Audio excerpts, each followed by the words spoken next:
10వ అధ్యాయము రహస్య సంఘం. ఇప్పుడు నేను మళ్ళీ రహస్య సంఘం విషయం గురించి ప్రస్తావించాలని ఆశిస్తున్నాను. బహు కష్టమైన పరిస్థితుల్లో ఈ సంఘం పనిచేస్తోంది. కమ్యూనిస్ట్ దేశాల్లో నాస్తికత్వం రాష్ట్రమతంగా ఉంది. వృద్ధులు మతాన్ని అవలంబించడానికి కొంత వీలుంది, కానీ పిల్లలు, యువకులు మతాన్ని ఏమాత్రం అవలంబించకూడదు. ఈ దేశాల్లో రేడియో, టెలివిజన్, సినిమా, పత్రికలు వంటి ప్రచార సాధనాల ద్వారా కమ్యూనిస్టులు ప్రచారం చేస్తూ ప్రజలకు దేవునిలో ఉన్న విశ్వాసాన్ని నాశనం చేయాలని ప్రయత్నిస్తున్నారు. శక్తివంతమైన ఈ ప్రభుత్వాన్ని ఎదిరించడం రహస్య సంఘానికి కష్టమే. రహస్య సంఘ పరిచారకులకు వేదాంత విద్య ఏమాత్రం తెలియదు. బైబిల్ పూర్తిగా ఒక్కసారైనా ముగించని కాపరులు కొందరున్నారు. ఇది 1వ శతాబ్దంలోని సంఘం వలె ఉంది. అప్పుడు క్రీస్తు కోసం భూలోకాన్ని తలక్రిందులు చేసిన వారికి ఏ వేదాంత పాఠశాలలు ఉన్నాయి? వారంతా చదువుకున్న వాళ్ళేనా? వారికి బైబిళ్ళు ఎక్కడివి? అయినా దేవుడు వారితో మాట్లాడాడు. మా రహస్య సంఘాలకు గొప్ప దేవాలయాలు లేవు. అడవుల్లో రహస్యంగా కూడుకుని ఆకాశము అనే దేవాలయం క్రిందనే ఆరాధనలు జరుపుకుంటున్నాం. పక్షుల అరుపులే మాకు సంగీత వాయిద్యాలు, పుష్పాల సువాసనలే మాకు సాంబ్రాణి. జైళ్ళ నుండి విడుదల పొందిన భక్తులు వేసుకున్న చింపిరి గుడ్డలే యాజకుని గంభీర వస్త్రాల కంటే శ్రేష్టము. ఆకాశంలోని చంద్ర నక్షత్రాలే మాకు మైనపు వత్తులు. మా కోసం వాటిని వెలిగించేవారు దేవదూతలు. ఈ సంఘ సౌందర్యాన్ని నేను వర్ణించలేను. రహస్య ఆరాధన అనంతరం కొన్నిసార్లు క్రైస్తవులు పట్టుబడిపోతారు, జైలు పాలవుతారు. తన ప్రియుడు ఇచ్చిన నగలను ఒక పెళ్లిపడుచు ఎలా ఉబలాటపడుతూ ధరిస్తుందో అలాగే వారు సంకెళ్లను ధరించుకుంటారు. జయోత్సాహంతో కూడిన ఆనందం గల క్రైస్తవుల్ని నేను బైబిల్లో రహస్య సంఘాలలో, చెరసాలలో మాత్రమే చూశాను. రహస్య సంఘాన్ని చాలా పీడించారు. అయినా దానికి చాలామంది స్నేహితులున్నారు. రహస్య పోలీసు వారిలో కూడా కొందరు విశ్వాసులు ఉన్నారు. ప్రభుత్వ ఉద్యోగుల్లో కూడా ఉన్నారు. ఇటువంటి వారి వల్లే దేవుని సంఘం కాపాడబడుతోంది. ఇలాంటి వారి సంఖ్య రోజు రోజుకు పెరుగుతోందని ఆ మధ్య రష్యా వార్తాపత్రికల్లో ప్రచురించబడింది. ప్రభుత్వ ఉద్యోగులు కొందరు, కమ్యూనిస్టు సిద్ధాంతాన్ని వ్యాపింపచేసే శాఖలో పనిచేసేవారు కొందరు.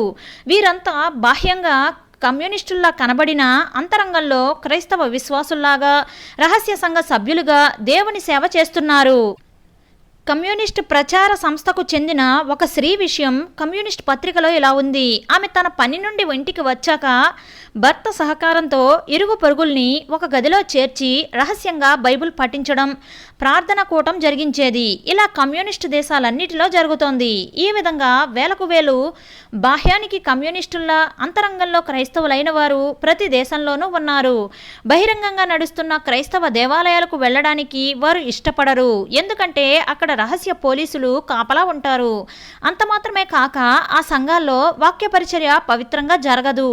అందువల్ల వీరు తమ ఉద్యోగాల్లోనే ఉంటూ రహస్యంగా క్రీస్తుకు సాక్షులుగా ఉంటున్నారు.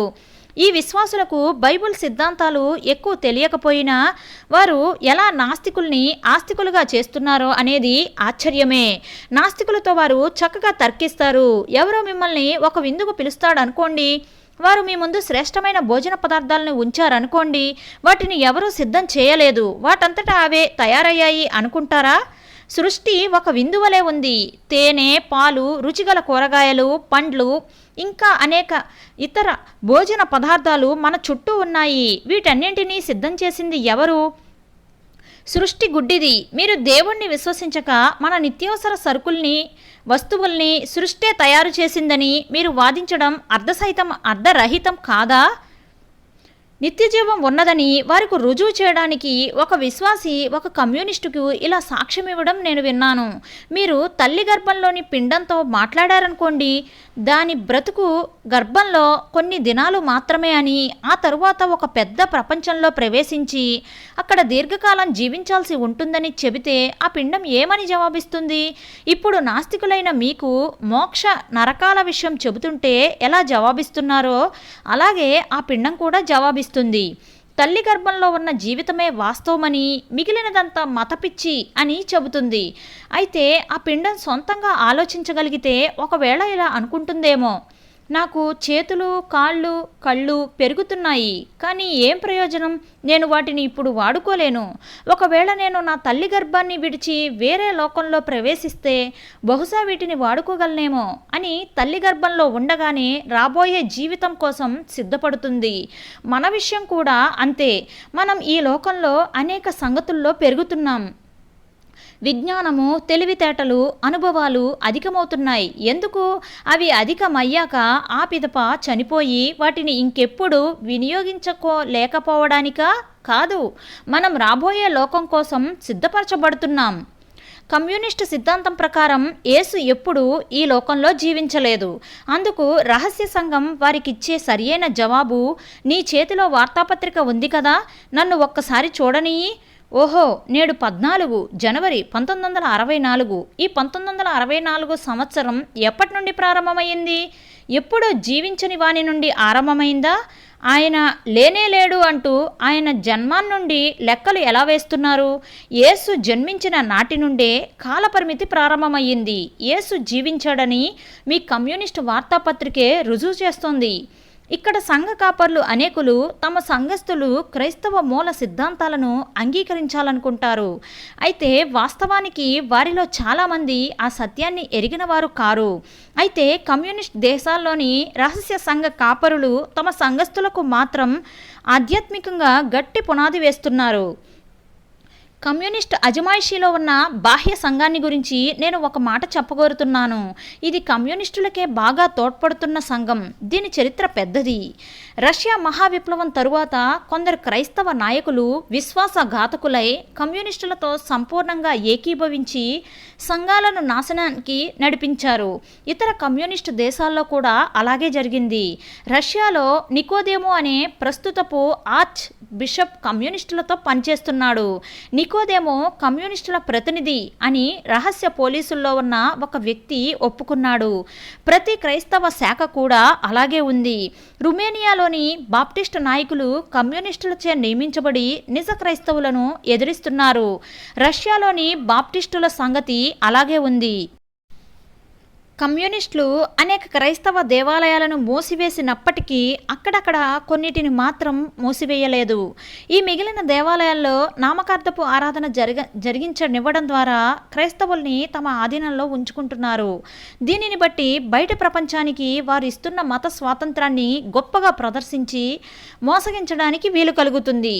నాకు ఇలాంటి సంఘాన్ని ఒకదాన్ని ఇవ్వజూపారు. ఈ సంఘాల్లోని సంఘ కాపరులు మొత్తం మీద మహాద్రోహులైన వారి సంఘస్థులకు ఆధ్యాత్మిక జీవం కొంత మట్టుకు రాకపోలేదు.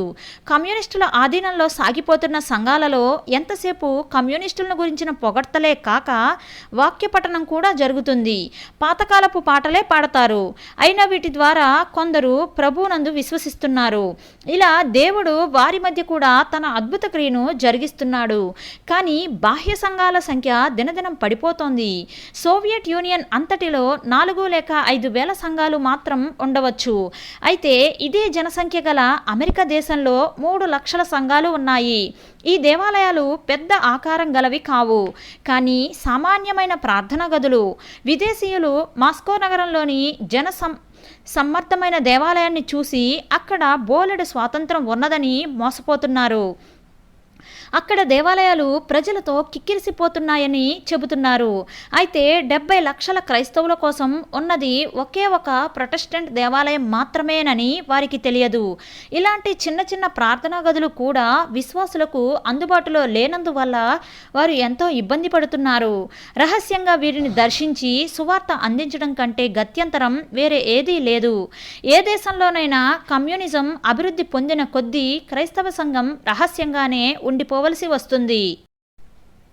రహస్య సంఘానికి నాస్తిక గ్రంథాల్లోని ఆధ్యాత్మిక సహాయం. ఏ విధంగా ఏలియా కాకుల చేత పోషించబడ్డాడో అలాగే విశ్వాసులు నాస్తిక బోధల చేత కూడా కొంతవరకు పోషించబడుతున్నారు. ఎలాగంటే నాస్తికులు చాలా ఆసక్తితో బైబిల్ వచనాలను అపహసిస్తూ విమర్శిస్తూ తమకిష్టం వచ్చినట్లు చెడ్డ వ్రాతలన్నీ వ్రాస్తారు. బైబిల్ వచనాలు అర్ధరహితాలని చూపించడానికి చేసే ప్రయత్నంగా అనేక బైబిల్ వచనాలు ఎత్తి రాశారు. ఇలాంటి పుస్తకాలను లక్షల సంఖ్యలో అచ్చువేసి పంచుతున్నారు. వారు రాసిన ఖండన చదివితే వారి తెలివిహీన విమర్శలకు నవ్వొస్తుంది. వారి పుస్తకాలు బైబిల్ వచనాలతో నిండి ఉన్నాయి. ఇలా బైబిల్ లేని వారు దేవుని వాక్యాలు ఉన్న పుస్తకాలను చూసినప్పుడు ఎంతో సంతోషిస్తారు. వారు ఎంత దూషణకరంగా రాసినా అక్కడ అనేక బైబిల్ వచనాలను ఉదహరించినందుకు అవి మాత్రం విశ్వాసులకు ఎంతో సహాయకరంగా ఉంటున్నాయి. ఒక్కోసారి నాస్తిక కూటాలను కూడా విశ్వాసులు తమ మేలు కొరకే వాడుకుంటున్నారు. ఒక ఉపన్యాసకుడు ఒక సమావేశంలో యేసు ఒక మంత్రగాడని ఉపన్యసిస్తూ తమ ముందున్న ఒక పాత్రలో నీళ్లు పోశాడు. దానిలో ఏదో పొడి వేశాడు. అప్పుడు నీరు ఎర్రగా మారింది. అప్పుడతడు యేసు కూడా ఇలాగే తన అంగీ లోపల దాచిన పొడిని నీళ్లలో వేసినప్పుడు రంగు మారిపోయింది. అప్పుడు ఆయన నీళ్లను ద్రాక్షారసంగా మార్చినట్లు నటించాడు. అయితే నేను యేసు కంటే ఎక్కువే చేయగలను. నేను ద్రాక్షారసాన్ని తిరిగి నీళ్లుగా మార్చగలను అని చెప్పి తిరిగి మరొక విధమైన పొడిని నీళ్లలో వేశాడు. ఆ నీళ్ల రంగు తెల్లగా మారిపోయింది. అప్పుడు ఒక క్రైస్తవుడు లేచి నిలబడి, గురూజీ, నీ అద్భుత శక్తికి మేమంతా ముగ్ధులమయ్యాము. ఇప్పుడు ఒకటి మాత్రం అడుగుతాను, నీవు చేసిన ద్రాక్షారసాన్ని ఒక్కసారి తాగి చూడు అన్నాడు. అప్పుడతడు, అది నేను చెయ్యలేను, నేను వేసిన ఆ పొడి విష పదార్థం అన్నాడు. అప్పుడు ఆ క్రైస్తవుడు, ఇదే నీకును యేసుకు మధ్య ఉన్న భేదం. ఆయన తన ద్రాక్షారసం చేత గత 2000 సంవత్సరాల నుంచి మమ్మల్ని ఆనందింపచేస్తున్నాడు. అయితే నువ్వు నీ ద్రాక్షారసంతో తోటి మనుషుల్ని చంపచూస్తున్నావు అని చెప్పాడు. దీనిని బట్టి ఆ విశ్వాసుని జైల్లో వేశారు. ఈ వార్త అంతటా వ్యాపించినందువల్ల అనేకులు విశ్వాసంలో స్థిరపరచబడ్డారు. మనం చిన్నవాడైన దావీదు వలె బలహీనులము. అయితే దేవుడు క్రీస్తునొద్దకు నడిపించడం సులభ సాధ్యమే. కమ్యూనిస్టుల్లో కొందరు లోకంలోని సమస్తం పదార్థమేనని, మనుషులు కూడా ఒక ప్రత్యేక రూపాన్ని సంతరించుకునేలా చేయబడిన పిడికెడు చైతన్యహీన పదార్థ సమ్మేళనమని, మరణమైన తరువాత మనిషి మళ్ళీ లవణాలుగా పదార్థాలుగా మారిపోతున్నాడని గట్టిగా వాదిస్తున్నప్పుడు వారిని కొన్ని ప్రశ్నలు అడగాల్సి వస్తుంది. అలాగైతే అనేక దేశాల్లో కమ్యూనిస్టులు తాము నమ్మిన సిద్ధాంతాల కోసం ప్రాణత్యాగం ఎందుకు చేశారు? పిడికెడు ఆత్మలేని పదార్థాలు కూడా ప్రాణత్యాగం చేస్తాయా? ఇతరుల సంక్షేమం కోసం పదార్థాలు తమ ప్రాణాలు అర్పిస్తాయా? ఈ ప్రశ్నలకు వారు జవాబు ఇవ్వలేకపోతున్నారు. వారి అమానుషత్వాన్ని ఏమని చెప్పగలము? మానవుడు పశురూపాన సృష్టించబడలేదు. అందువల్ల పశు ప్రవృత్తితో ఎంతో కాలం ప్రవర్తించలేడు. కమ్యూనిస్ట్ దేశాల్లో విరివిగా వ్యాపించి ఉన్న త్రాగుడు ఒక సత్యాన్ని సూచనప్రాయంగా చూపుతోంది. అదేమంటే మనుషులకు కమ్యూనిజం ఇవ్వజాలని ఒక విశాల జీవితం కోసం వారిలో గొప్ప ఆశ కనబడుతుంది. సాధారణంగా రష్యా దేశీయుడు గంభీరమైన ఉదార స్వభావుడు. కమ్యూనిజం అంతా లోతులేని పైపై బోటకమే. రష్యన్ గంభీర జీవాన్ని అన్వేషించి అది ఎక్కడా దొరకనందువల్ల మత్తు పదార్థాలతో తనను తాను తృప్తిపరచుకోవాలని ప్రయత్నిస్తున్నాడు. తాను పశువులా జీవిస్తూ తన జీవితం పట్ల కలిగే అసహ్యతను మర్చిపోవడానికి బాగా తాగుతున్నాడు. ఒకసారి నేను నా భార్య ఒక హోటల్కి వెళ్ళాము. అక్కడ రష్యన్ మిలిటరీ ఆఫీసర్ మద్యం సేవించి గందరగోళం చేస్తున్నాడు. అతడు మైకంలో తన చేతిలోని తుపాకీతో అందరినీ బెదిరిస్తూ ఇంకా తాగుతున్నాడు. అప్పుడు నేను అతనితో కలిసి నెమ్మదిగా మాట్లాడాక మేమిద్దరం స్థిమితంగా కూర్చున్నాము. అంత తాగినా అతని ఆలోచన శక్తి తగ్గిపోలేదు. క్రీస్తుని గురించి నేను అతనితో మాట్లాడాను. నేను ఊహించని విధంగా అతడు శ్రద్ధగా విన్నాడు. చివరికి అతడు, నువ్వెవరో ఇప్పుడు నాకు తెలిసింది. అయితే నేనెవరినో నీకు తెలియచేస్తాను. ఆర్థోడాక్స్ సంఘంలో నేను ఒక మత గురువుని. స్టాలిన్ కాలంలో మహాహింస ప్రారంభమైనప్పుడు నేను విశ్వాసఘాతకుడనైపోయాను. అప్పటి నుండి గ్రామాలు తిరిగి నాస్తికత్వాన్ని బోధిస్తూ నేను మత గురువుగా ఉన్నప్పుడు వేషధారిగా జీవించానని చెబుతూ వచ్చాను. నా మంచి పనిని బట్టి రహస్య పోలీసుల్లో మంచి పదవి దొరికింది. నా చేతులతో అనేక క్రైస్తవుల్ని హింసించి వారిని చంపివేశాను. నేను చేసిన అలాంటి ఘోర కృత్యాలను మర్చిపోవడానికి బాగా తాగుతున్నాను, కానీ ఏమీ లాభం లేదు అని నాకు చెప్పాడు. కమ్యూనిస్టులు ఎందరో ఆత్మహత్యలు చేసుకుంటారు. వారి గొప్ప కవీశ్వరుల్లో కొందరు కూడా అలాగే ఆత్మహత్య చేసుకున్నారు. ఆనందం అనే నవల రాసిన గ్రంథకర్తకే ఆనందం కరువై ఆత్మహత్య చేసుకున్నాడు. కమ్యూనిస్టు నాయకుల్లో కొందరు కూడా ఇలా ఆత్మహత్య చేసుకున్నారు. వాస్తవంగా చెప్పాలంటే కమ్యూనిస్టులకు ఆనందం లేదు. అలాగే వారిని పరిపాలిస్తున్న అధికారులకు కూడా ఆనందంగా ఉండడం అంటే ఏమిటో తెలియదు. స్టాలిన్ ఎప్పుడూ మనోవ్యాకులతతో బాధపడేవాడు. దాదాపు తన తోటి వారిని అందరినీ హత్య గావించాక ఇక ఎప్పుడో ఒకప్పుడు తనను కూడా ఎవరో హత్య చేస్తారేమో అన్న భయంతో అతడు జీవించాడు. అతడు నిద్రపోవడానికి 8 పడక గదులు ఉండేవి. అవి డబ్బు దాచుకునే ఇనపపెట్టెల్లా ఎంతో భద్రత కలవి.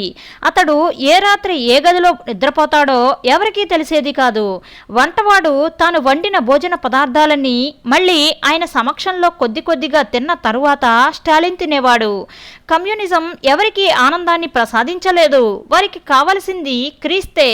కమ్యూనిజాన్ని పతనం గావించడం వల్ల దాని ఉక్కు హస్తాల్లో బానిస బ్రతుకులు బ్రతుకుతున్న వారికి మాత్రమే కాక కమ్యూనిస్టులకు కూడా స్వాతంత్రం అందించవచ్చు.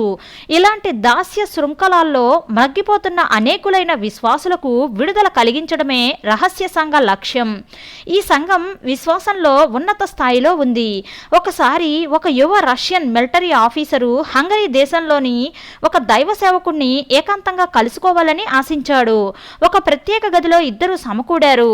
ఎదురుగా గోడ మీద క్రీస్తు శిలువను చూసి ఇలా అన్నాడు, ఆ శిలువ శుద్ధ మోసం అని నీకు బాగా తెలుసు కదా. అయినా బోధకులైన మీరు మీ అబద్ధాలతో పేద ప్రజల్ని మోసగిస్తూ సంపన్నులు పేదలను అలా అజ్ఞానంలోనే ఉంచేలా వారికి సహాయపడుతున్నారు. ఇప్పుడు మనల్ని ఎవరు చూడడం లేదు.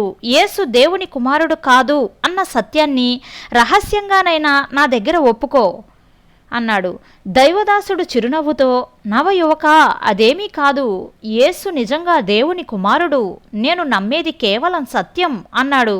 ఇలాంటి యుక్తులు నా దగ్గర చెల్లవు. నేను ఖచ్చితంగా అడుగుతున్నాను, నవ్వకు అని చెప్పి తన చిన్న తుపాకీ తీసి దైవదాసుని గుండెకు ఆనించి, ఇదంతా కేవలం బూటకమని నువ్వు ఒప్పుకోకపోతే నిన్ను చంపేస్తాను అన్నాడు. నేను ఎప్పటికీ అలా ఒప్పుకోను. మా ప్రభువు నిజంగా దైవకుమారుడు అన్నాడు దైవ సేవకుడు. ఈ మాటలు విన్న వెంటనే అతడు తన చేతిలోని తుపాకీని అవతల పారవేసి ఆ దైవ సేవకుణ్ణి కౌగిలించుకున్నాడు. అతడు కన్నీళ్లతో, అది సత్యం, ముమ్మాటికి నా నమ్మకం కూడా అదే. అయితే ఈ సత్యం కోసం మనుషులు తమ ప్రాణాల్ని సైతం ఇవ్వగలరని నేను అనుకోలేదు. ఇప్పుడు అది తెలుసుకున్నాను. నీ విశ్వాసం ద్వారా నేనెంతో బలపడ్డాను. నేను కూడా క్రీస్తు కోసం ప్రాణాలు అర్పించడానికి సిద్ధంగా ఉన్నాను. ఆ దివ్య పదాన్ని నాకు చూపించావు నువ్వు అన్నాడు. మరో సందర్భంలో కూడా అలాగే జరిగింది. రష్యన్లు రుమేనియాను ఆక్రమించాక ఇద్దరు రష్యా సైనికులు చేతుల్లో తుపాకీలతో ఒక క్రైస్తవ దేవాలయంలోకి ప్రవేశించారు. వారు, మేము విశ్వాసంతో ఏకీభవించలేం. ఎవరు తమ విశ్వాసాన్ని వదులుకోరో వాళ్లను ఇప్పుడే కాల్చేస్తాం. తమ విశ్వాసాన్ని వదులుకోవడానికి సిద్ధపడ్డవారు కుడిపక్కకు తొలగండి అన్నారు. అలా కుడిపక్కకు మళ్లిన వాళ్లను తమ తమ ఇళ్లకు వెళ్లమని ఆజ్ఞ ఇచ్చారు. వాళ్ళు తమ ప్రాణాలు కాపాడుకోవడానికి పారిపోయారు. అప్పుడు ఆ రష్యన్లు మిగిలిన వారిని కౌగిలించుకుని, మేము కూడా క్రైస్తవులమే, సత్యం కోసం ప్రాణాలు అర్పించగల విశ్వాస వీరులతోనే మేము సహవాసం చేయగోరుతున్నాం అన్నారు. ఈ విధంగా మా దేశంలో మనుషులు సువార్త కోసం, స్వాతంత్రం కోసం ఎడతెగక పోరాడుతున్నారు. ఈ మాటలు రాస్తున్న నేను ఒక మామూలు వ్యక్తిని. నోళ్లు మోగపోయిన వారి పక్షాన నేను మాట్లాడుతున్నాను. వారు తమ సంగతుల్ని పశ్చిమ దేశస్థులకు తెలియచేయలేకపోతున్నారు. వారి పక్షాన మధ్యవర్తిగా మీకు ఈ విషయాలు విన్నపిస్తూ వారు ఎదుర్కొంటున్న సమస్యలను గురించి మాట్లాడుతున్నాను. వారి కోసం మీరు భారంగా ప్రార్థించాలని మనవి. మేము కమ్యూనిస్టులను క్రీస్తు కోసం సంపాదించగలం. అందుకు మొదటి కారణం దేవుడు మా పక్షాన ఉన్నాడు. రెండవది, మేము అందిస్తున్న వర్తమానం మానవుని హృదయాంతరాల్లోని ఆశను తృప్తిపరచగలదు. మూడవది, మా దేశ సంస్కృతి సంప్రదాయాలు మాకు అనుకూలంగానే ఉన్నాయి. నేను ఒక కమ్యూనిస్టుతో క్రీస్తుని గురించి మాట్లాడుతున్నప్పుడు అతని హృదయాంతరంగంలోని నిగూఢమైన ఆధ్యాత్మిక అవసరతలు నాకు చాలా సహాయకరంగా ఉంటాయి. నా వాదనలను అతడు సులువుగా ప్రతిఘటించవచ్చు, కానీ నా వాదాన్ని బలపరుస్తున్న అతని మనస్సాక్షిని తాను చంపుకోవడం ఏమంత సులువైన విషయం కాదు. నాకు తెలిసిన కొందరు నాస్తిక పండితులు తమ ఉపన్యాసాలను సిద్ధపరచుకోక ముందు సహాయం కోసం దేవుణ్ణి ప్రార్థించి సిద్ధపరచుకున్న సంఘటనలు కూడా ఉన్నాయి. కొందరు కమ్యూనిస్టులు దూర ప్రదేశాలకు వెళ్ళినప్పుడు అక్కడ రహస్య ఆరాధనల్లో పాల్గొన్నారు. వారు పట్టుబడినప్పుడు అబద్ధాలు చెప్పి తప్పించుకున్నారు. ఆ తరువాత చేసిన తప్పుకు పశ్చాత్తాపడ్డారు. క్రీస్తు కమ్యూనిస్టులను ప్రేమిస్తున్నాడు. మనం తప్పకుండా వారిని క్రీస్తు కోసం సంపాదించాలి. కమ్యూనిస్టు దేశాల్లోని రహస్య సంఘమే అలాంటి పని పటిష్టంగా చేయగలదు. వారికి సహాయం చేయడం అందరి సమిష్టి కర్తవ్యం. రహస్య సంఘంలోని త్రివిధ వర్గాలు. మొదటిది, కమ్యూనిస్టులు తొలగించిన వేలాది సంఘ కాపరులు, ఇతర పరిచారకులు. వారు కమ్యూనిస్టులతో ఏకీభవించినందువల్ల వారు తమ పదవుల నుండి తొలగించబడ్డారు. వీరిలో అనేకులను జైల్లో వేసి హింసించారు. విడుదల పొందాక వీరు రహస్య సంఘంలో పనిచేస్తున్నారు. వీరు అనేక అపాయాల్లో ఉన్న సువార్తను ప్రకటించడానికి ముందుకు ఉరుకుతున్నారు. రహస్య సంఘంలోని రెండవ గుంపు, ఆయా ఉద్యోగాలు చేసుకుంటూ గొప్ప సమర్పణతో జీవిస్తున్న విశ్వాసుల సైన్యం. రష్యాలో, చైనాలో నామకార్థపు నులివెచ్చని చెంచల హృదయులైన విశ్వాసులు ఉండరు. ఎప్పుడు హింస ద్వారానే క్రైస్తవులు సత్క్రైస్తవులు అవుతారు. అప్పుడే సాక్ష్యమిచ్చే క్రైస్తవులుగా, ఆత్మల సంపాదకులుగా ఉండగలుగుతారు. కమ్యూనిస్టుల హింసల ద్వారా చాలామంది బలమైన విశ్వాసులుగా మారిపోతారు. వారిలాంటి క్రైస్తవుల్ని స్వతంత్ర దేశాల్లో చూడడం అరుదే. ఇతరులకు సాక్ష్యం ఇవ్వకుండా ఒక క్రైస్తవుడు ఎలా జీవించగలడని వారు అడుగుతారు. క్రైస్తవులు తాము నివసించే గ్రామాల్లో ఇరుగు పొరుగులకు ఎంతో ప్రీతికరమైన జీవిత విధానాన్ని ప్రదర్శిస్తారు. పొరుగింటిలో ఎవరైనా ఒక తల్లి జబ్బు పడితే విశ్వాసులు వారి దగ్గరకు వెళ్ళి పరిచర్య చేసి పిల్లల్ని సంరక్షిస్తారు.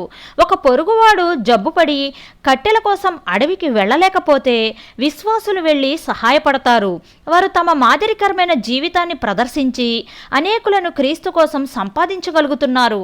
వీరు ఎక్కడికి వెళ్ళినా సాక్ష్యమిస్తూ ఉంటారు. బజారులో, నీళ్ల పంపు దగ్గర, ప్రతి చోట సాక్ష్యమిస్తున్నారు. మాంసం అమ్మే క్రైస్తవుడు ప్రతి పొట్లాంలో ఒక సువార్త పత్రిక పెట్టి కడతాడు. క్రైస్తవ విద్యార్థులు ఏదో ఒక విధంగా క్రైస్తవ సువార్తలను సంపాదించుకుని తమ ఉపాధ్యాయులకు కోటు జేబుల్లో పెడతారు. ఈ విధంగా ప్రతి కమ్యూనిస్టు దేశంలో అనేక రీతుల విశ్వాసులు సువార్త సేవ చేసే మిషనరీలుగా ఉంటున్నారు. ఏ హింస చేత కమ్యూనిస్టులు క్రైస్తవ్యాన్ని అణిచివేయ చూస్తున్నారో ఆ హింసే అనేక క్రైస్తవ వీరులను ఉద్వమింపజేసి వారు గొప్ప సేవ చేయడానికి కారణమైపోయింది. రహస్య సంఘంలోని మూడవ వర్గం, కమ్యూనిస్టుల అధికారం క్రింద ఉన్న బాహ్య సంఘాలలోని కొందరు కాపరులు, పరిచారకులు దీనిలో ఉన్నారు. వీరు బాహ్య సంఘంలో ఉంటూ రహస్య సంఘంలో కూడా సేవ చేస్తున్నారు. ఈ సంఘ కాపరులు తమ చిన్న ప్రార్థనా గదుల లోపలే గాని బయట క్రీస్తుని గురించి బోధించడానికి అనుమతి లేదు. బాలలు, యవనస్తుల కోసం ప్రత్యేక సభలు నిర్వహించడానికి వీల్లేదు. విశ్వాసుల దగ్గరకు వచ్చేందుకు క్రైస్తవేతరులు భయపడతారు. గృహాల్లో జబ్బుపడిన తమ సంఘ సభ్యులను దర్శించి వారి కోసం ప్రార్థించడానికి అనుమతి లేదు. అనేక నిర్బంధాలతో సంఘానికి సంకెళ్లు వేయడం వల్ల దానికి స్వాతంత్రం లేదు. కమ్యూనిస్టులు ఇన్ని విధాలైన కట్టుదిట్టాలు విధించినా కూడా రహస్య సంఘం ఎన్నో శ్రమలను అనుభవిస్తూ ముందుకు సాగిపోతోంది. ఈ కాపరులు రహస్యంగా బాలల మధ్య, యవనస్తుల మధ్య సేవ చేస్తున్నారు. రహస్యంగా వీరు క్రైస్తవ గృహాల్లోకి ప్రవేశించి సువార్త అందిస్తున్నారు. రహస్యంగా కరపత్రాలను దేవుని కోసం ఆకలిగొన్న ప్రజలకు అందిస్తున్నారు. పైకి వారు సర్కారు వారికి విధేయులైనట్లు కనబడినా ఎంతటి అపాయాన్నైనా ఎదుర్కొనడానికి సహా సిద్ధపడి రహస్యంగా వాక్య పరిచర్య చేస్తున్నారు. ఇలాంటి వారిని అనేకులను నిఘా వేసి రష్యా అధికారులు పట్టుకుని బంధించారు. కమ్యూనిజం ఓడిపోయే పర్యంతం రహస్య సంఘం జీవిస్తూనే ఉంటుంది. కొన్ని దేశాల్లో ఒక వర్గాన్ని మించి మరో వర్గం గొప్పగా పనిచేస్తోంది. ఎలాగైనా అవన్నీ గొప్ప అపాయంలోనే ఉంటూనే క్రీస్తు కోసం పనిచేస్తున్నాయి. కమ్యూనిస్టు దేశాల్లో రహస్యంగా సేవ చేయాల్సి ఉన్న సంఘానికి రహస్య సంఘం అని కమ్యూనిస్టులే నామకరణం చేశారు. రహస్య సంఘ సభ్యులు ఆ పేరుతో పిలిపించుకోవడానికి ఇష్టపడరు. వారు తాము క్రైస్తవులమని, విశ్వాసులమని, దేవుని పిల్లలమని చెబుతారు. ఏ పేరైనా పర్వాలేదు, వారు గొప్ప సేవ చేస్తున్నారు. ఆమెన్.